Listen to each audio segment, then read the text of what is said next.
दोस्तों, अगर आपका सपना एक आईएएस बनने का है और भारत में सिविल सर्विसेज में एक अच्छी जॉब करने का अगर आपने सपना बनाए हुए हैं, तो उसके लिए एक सही मौका आ गया है क्योंकि यूपीएससी ने सिविल सर्विसेज एग्जामिनेशन का पूरा डिटेल जारी कर दिया है और इसके फॉर्म फिलअप करने की डेट स्टार्ट हो चुकी है।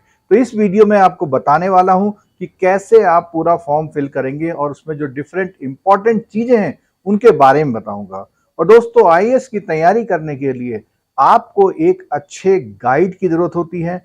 वो गाइड जो है अपने बेस्ट फैकल्टीज के साथ आपको गाइड करता है।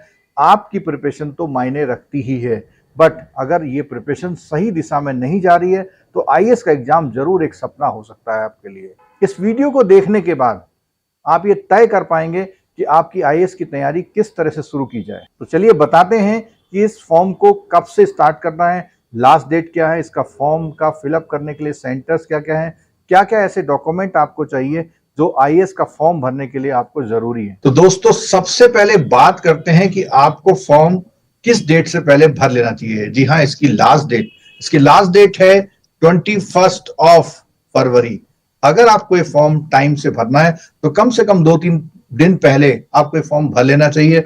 लास्ट टाइम में कुछ प्रॉब्लम हो सकती है, इसलिए इस फॉर्म को आप जल्दी से भर लें। अगर आपके फॉर्म भरते समय कोई मिस्टेक हो जाती है तो उसको 22 फरवरी से लेकर 28 फरवरी तक आप उसको सुधार भी सकते हैं, बट ये मौका केवल आपको एक बार मिलेगा। अगर आप इस फॉर्म को भरेंगे तो सबसे पहले आपको वन टाइम रजिस्ट्रेशन करना पड़ेगा। अगर जिनका वन टाइम रजिस्ट्रेशन पहले से है तो उसी वन टाइम रजिस्ट्रेशन जिसमें आपकी सारी डिटेल्स एक बार यूपीएससी की वेबसाइट में स्टोर हो जाती है और नेक्स्ट टाइम आपको फॉर्म भरने के लिए वो पूरी डिटेल को दोबारा यूज कर पाएंगे बिना भरे हुए, क्योंकि वो स्टोर है वहां पे। तो ओटीआर यानी वन टाइम रजिस्ट्रेशन आपको करना पड़ेगा। अगर आपने वन टाइम रजिस्ट्रेशन पहले नहीं किया है तो करना पड़ेगा। अगर आपने पहले से किया है, उसमें कोई सुधार करना चाहते हैं तो उसमें आप उसका कोई सुधार कर सकते हैं। फॉर्म भरने के बाद का जो मॉडिफिकेशन है उसके लिए आपको, जैसे मैंने पहले बताया था, 22 फरवरी से लेकर 28 फरवरी तक आपके पास समय है। दोस्तों, जब आप फॉर्म भर रहे हैं तो अपना आईडी कार्ड वो डालें जो आपके पास हमेशा अवेलेबल रहे, क्योंकि उसके बाद जो भी फर्दर कम्युनिकेशंस होंगी, आप एग्जाम देने जाएंगे तो सेम वही आईडी कार्ड आपको ले जाना होगा, क्योंकि जो एडमिट कार्ड में छपता है फोटो और जो वहां पे अटेंडेंस सीट होती है उसमें भी आपका वही फोटो यूज किया जाता है। आपके जो ये आईडी है उसमें Aadhaar card, voter card, PAN card, passport, driving licence और कोई भी आईडी कार्ड जो स्टेट या सेंट्रल गवर्नमेंट ने इशू किया हुआ है वो होना चाहिए। ऑनलाइन जो फॉर्म आप एप्लीकेशन फिलअप करेंगे उसकी लास्ट डेट 21 फरवरी, लेकिन शाम के 6 बजे तक है। आमतौर पर कई बार ऐसा होता है कि रात के 12 बजे तक होती है, तो इसमें मिस्टेक ना हो जाए आपसे, 6 बजे तक है, यानी वर्किंग आवर तक आप ऐसा समझ लीजिए। इसलिए आप इस फॉर्म में लास्ट टाइम का ध्यान रखें। आज के टाइम में जितने भी एग्जाम होते हैं सब में नेगेटिव मार्किंग है, तो इसमें भी आपको पेनल्टी मिलेगी नेगेटिव मार्किंग की। अगर आप कोई आंसर रॉन्ग आंसर मार्क करते हैं तो आपके जो है पेनल्टी में आपके कुछ मार्क्स काट लिए जाएंगे। यूपीएससी ने जो कैंडिडेट होते हैं उनके गाइडेंस के लिए कुछ हेल्पलाइन भी जारी की गई है। अगर आपको कोई डाउट है तो वहां पे 10 बजे से लेकर के शाम के 5 बजे तक आप इन हेल्पलाइन में बात करके अपनी जो भी प्रॉब्लम है उसको रिजॉल्व करा सकते हैं। अब बात आती है कि जितने भी एग्जाम्स होते हैं इसमें कौन कौन से एग्जाम्स इसमें कवर किए जाएंगे। देखिए, ये लिस्ट सामने आपको दिखाई दे रही है। इसमें मेनली जब हम बात करते हैं तो एक ही कॉमन वर्ड बोलते हैं आईएएस, बट इसमें IFS, IPS, Indian audit system, Indian civil account, Indian corporate law, तो इस तरह से ये सारी जो है जिसको हम आईएएस एंड एलाइड बोलते हैं, जितने भी जॉब्स हैं सेंट्रल गवर्नमेंट के, उन जॉब्स में इन अप्लाई जब आप करते हैं तो इसमें मेरिट के अकॉर्डिंग आपको अलग अलग पोस्टें मिल सकती हैं। दोस्तों, जो भी ये सर्विसेज हैं, जिस सर्विसेज में है उसके बारे में कौन कौन सी कैटेगरी जो आइडेंटिफाइड की गई हैं, फंक्शनल क्लासिफिकेशन क्या है, फिजिकल रिक्वायरमेंट क्या है, इसमें सब कैटेगराइज दिया हुआ है। और ये जो शॉर्ट फॉर्म है इनका भी डिटेल इस पीडीएफ में दिया, और ये पीडीएफ हमारे इस वीडियो के नीचे डिस्क्रिप्शन बॉक्स में मिल जाएगी। अगर हम बात करें प्रीलिम्स के जो सेंटर्स हैं, वो लगभग सारे ही सेंटर जो आसपास बड़े मेजर सिटीज हैं वहां डिस्ट्रिक्ट हेडक्वार्टर में तो है ही, उसके बाद भी कुछ ऐसे सेंटर्स होते हैं जहां पर जो मेजर सिटीज होते हैं वहां पर इनका सेंटर्स मिल जाएगा। ये 79 जो सेंटर हैं। अगर हम बात करें मेंस एग्जाम की, तो मेंस एग्जाम में जो सेंटर्स हैं वो केवल 24 सेंटर है। अगर एग्जामिनेशन पैटर्न की बात करें तो आपको मालूम ही है कि पहला जो एग्जाम होगा वो प्रीलिम्स का होगा, जो कि ऑब्जेक्टिव टाइप होगा, और दूसरा जो मेंस का एग्जाम होगा उसके बाद रिटर्न के बाद इंटरव्यू भी है। तो ये मेंस में आता है रिटर्न और इंटरव्यू, और जो आपकी फाइनल मेरिट बनती है वो मेंस और मेंस का जो रिटन एग्जाम है और उसका जो इंटरव्यू एग्जाम है उनको जोड़ करके जो फाइनल मेरिट बनती है। जो इसमें एलिजिबिलिटी क्राइटेरिया है, आईएएस और आईएफएस और आईपीएस, इसके लिए सिटीजन ऑफ इंडिया होना जरूरी है। बाकी अदर पोस्टों में बहुत सारी और भी वैरायटी है, जैसे सिटीजन ऑफ नेपाल है, भूटान है, जो कुछ रिफ्यूजी है, उसे बहुत सारी, लेकिन आईएएस, आईएफएस और आईपीएस में सिटीजन ऑफ इंडिया होना मस्ट है। अगर हम एज लिमिट की बात करें तो एज लिमिट देखो दोस्तों, 21st ईयर यानी 21 ईयर से लेकर के 32 ईयर तक है। बट इसमें अपर एज लिमिट में कुछ रिलैक्सेशन भी है कैटेगरी वाइज, इसमें दिया हुआ जैसे 5 ईयर है SC ST के लिए, और ओबीसी के लिए 3 ईयर है। इस तरह से सारी जो एज का जो क्राइटेरिया है, जो उसमें एग्जेम्पशंस हैं एज में, जो वो सारी यहां पर लिस्ट में दी गई है।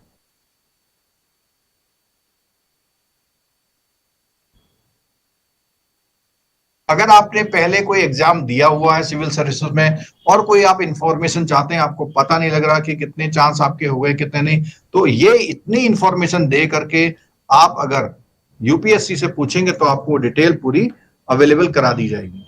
अब बात करते हैं एजुकेशनल क्वालिफिकेशन की। जी हाँ, इसमें केवल ग्रेजुएट मांगा जाता है, और वो ग्रेजुएट किसी भी स्ट्रीम में हो, लेकिन रिकॉग्नाइज यूनिवर्सिटी से होना चाहिए। एक बहुत इंपॉर्टेंट क्वेश्चन ये होता है कि हमको चांस कितने मिलेंगे।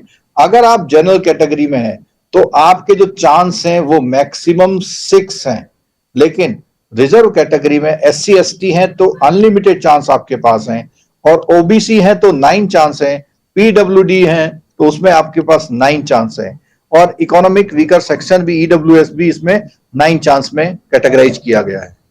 चलिए बात करते हैं कि ये जो पूरा एग्जाम होगा इसका पैटर्न क्या होगा। देखिए, इसमें सबसे पहले जैसे हमने पहले बात कही थी, एक तो प्रीलिम्स होगा। प्रीलिम्स में जो है 2 एग्जाम होते हैं आपका, एक तो जनरल स्टडी का होता है और एक सीसेट का, जिसको हम सिविल सर्विसेज एप्टीट्यूड टेस्ट बोलते हैं। जो सीसेट का एग्जाम है वो केवल क्वालिफाइंग नेचर का होता है, उसमें मिनिमम क्वालिफाइंग मार्क्स आपको लाने होते हैं। बट जो जीएस का पेपर होता है फर्स्ट पेपर, उस पेपर में पूरा जो है मेरिट आपकी बनती है, जिसके आधार पर ही आप जा पाते हैं मेंस एग्जाम के लिए। अब दोस्तों बात करते हैं नेगेटिव मार्किंग की। देखो, आमतौर पर नेगेटिव मार्किंग जो होती है सभी एग्जाम में 1/4 होती है, लेकिन सिविल सर्विसेज में ये जो है 1/3 है, यानी एक गलत आंसर पर आपके 0.33 मार्क्स माइनस हो जाएंगे आपके स्कोर में से। तो जो आईएएस का एग्जाम है सिविल सर्विसेज का, उसमें नेगेटिव मार्किंग में अगर आपका गलत आंसर है तो आपका 1/3 मार्क्स एवरी जो गलत आंसर है उसमें कट जाएगा। इसको आप ऐसे समझ सकते हैं कि अगर आपने एक सही क्वेश्चन किया है और 3 गलत किए हैं तो आपके 0 मार्क्स है, क्योंकि एक क्वेश्चन से जो आपको मार्क्स मिला वो 3 क्वेश्चन से आपके खत्म हो गया, क्योंकि वो नेगेटिव मार्किंग। जो आपका प्री का एग्जाम है, मैंने बताया था कि 2 पेपर होंगे, जिसमें से दोनों पेपर 200 मार्क्स के होंगे। जो जनरल स्टडी का पेपर होगा वो पेपर 2 होगा, और इसमें जो क्वालिफाइंग है, मिनिमम क्वालिफाइंग मार्क्स भी दिए हुए हैं कि कम से कम 33% मार्क्स आपके इस पेपर में आएंगे, तभी आप आगे क्वालिफाई करने के लिए एलिजिबल होंगे। चलिए अब बात करते हैं कि मेन एग्जाम का सिलेबस क्या होगा। देखिए, मेन एग्जाम के सिलेबस की अगर आप बात करें तो मेन एग्जाम में 2 पेपर जो हैं आपके, पेपर ए और पेपर बी, जिसमें से ये जो पहला पेपर है वो 1 इंडियन लैंग्वेज का होगा, आप जिस लैंग्वेज को सेलेक्ट करेंगे उसमें होगा, और दूसरा पेपर आपका होगा आपका इंग्लिश का पेपर। तो आपके पास जो फर्स्ट जो पेपर है ए और बी, दोनों आपके लैंग्वेज पेपर हैं, यानी एक इंग्लिश की प्रोफिशिएंसी है जो 300 मार्क्स का है, और एक कोई भी ऐसी लैंग्वेज जो कि कॉन्स्टिट्यूशन ऑफ इंडिया के 8th शेड्यूल में दी है, जो आउट ऑफ 22 लैंग्वेजेस में कोई भी लैंग्वेज हो सकती है।